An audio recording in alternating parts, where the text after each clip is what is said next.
Hi, good morning again. It's Mr. Cox, and welcome back to Math with Mr. Cox.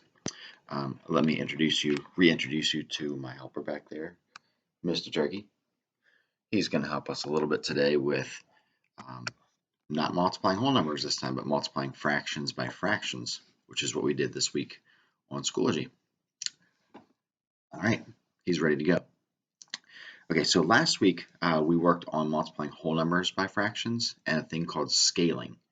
And when I was looking at the Schoology discussion board from earlier this week, a lot of you guys were struggling with how to relate what we're doing this week to that term scaling.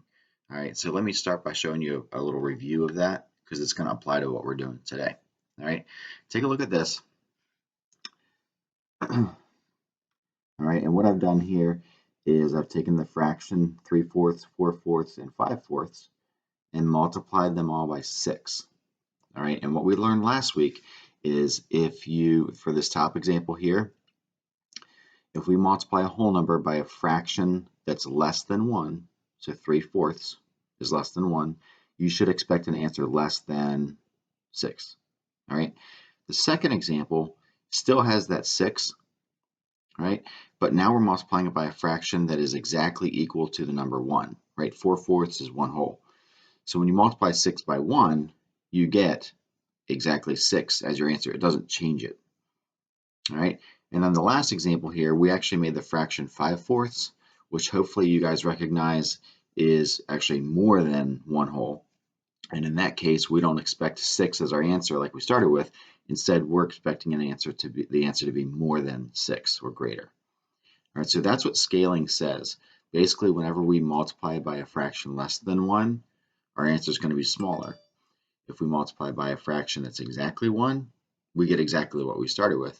And then if we multiply a fraction by something, or we multiply something by a fraction larger than 1, then we're going to expect the answer to go up. So that's all scaling means.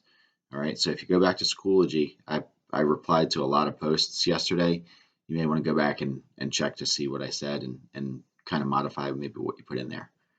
All right, so now all we're going to do today is I'm going to leave this 3/4, 4/4, and 5/4, but I'm going to take these numbers out, 6, 6, and 6. I'm going to make that another fraction. All right, so give me a second to do that. All right, I'm going to make it the fraction 1/2 just to keep things relatively simple. And I think 1/2 is the one that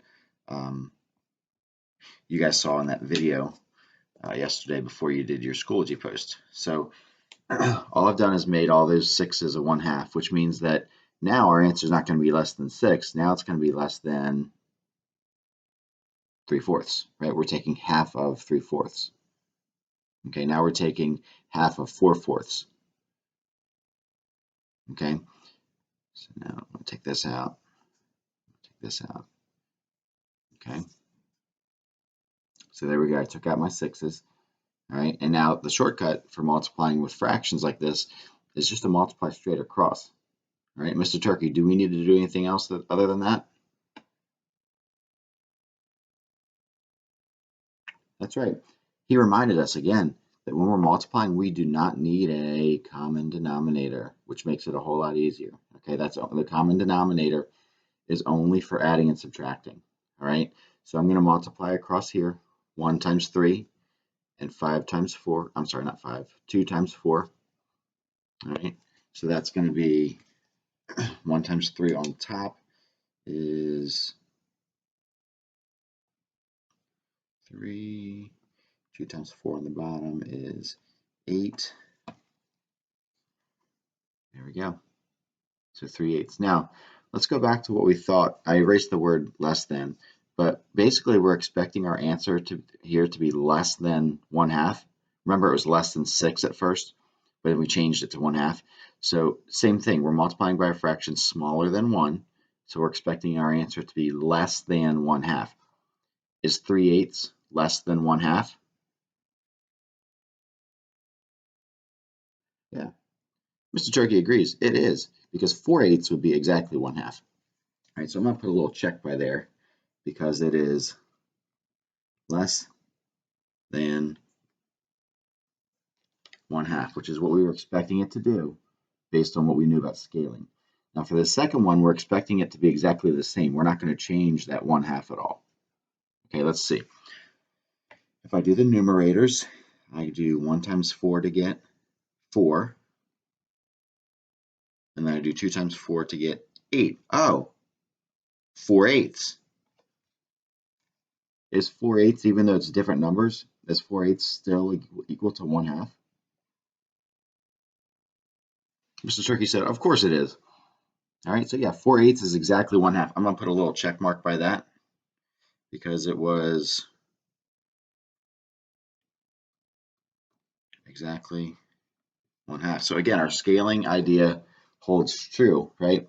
We multiply 1/2 by the number 1 whole, and it didn't change the value at all. It stayed exactly 1/2 right there.